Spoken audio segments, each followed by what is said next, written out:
চলে এসেছি একটা উপোসের রেসিপি নিয়ে। 12 মাসের 13 পার্বণে উপোস তো লেগেই থাকে।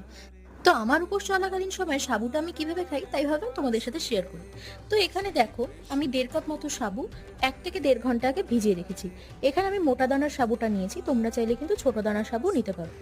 1-1.5 ঘন্টা পরে দেখো সাবুটা কিন্তু বেশ সুন্দর জলে ভিজে গিয়েছে। এবারে আমি নানা রকম ফল, তোমরা চাইলে আরো ফল অ্যাড করতে পারো বা খুব কম ফলও অ্যাড করতে পারো। তো এখানে দেখো প্রথমেই আমি কলাটিকে চিনির সাথে হালকা করে স্ম্যাশ করে নিচ্ছি। কলাটাকে আগে স্ম্যাশ করে নিলে কিন্তু সাবুর সাথে খুব ভালো মিশে যায়। তারপরে অল্প পরিমাণে দুধ দিয়ে একে একে আপেল, শসা, চিনি, বেদানা সব দিয়ে খুব ভালো মতো মেখে নেব। এবারে অল্প অল্প করে দুধটা আমি অ্যাড করছি, তোমরা কনসিস্টেন্সি যেরকম রাখতে চাও সেভাবে দুধটা দেবে। তো এবারে দেখো বেদানা আর কাজু কিশমিশ অ্যাড করে দিলাম। এবারে ভালো মতো মেখে উপর থেকে বেদানা ছড়িয়ে নিলেই আমার একেবারে রেডি। কিছুটা খেতে না এটা সিন্নি প্রসাদের মতো লাগে, তোমরা একবার ট্রাই করে দেখো।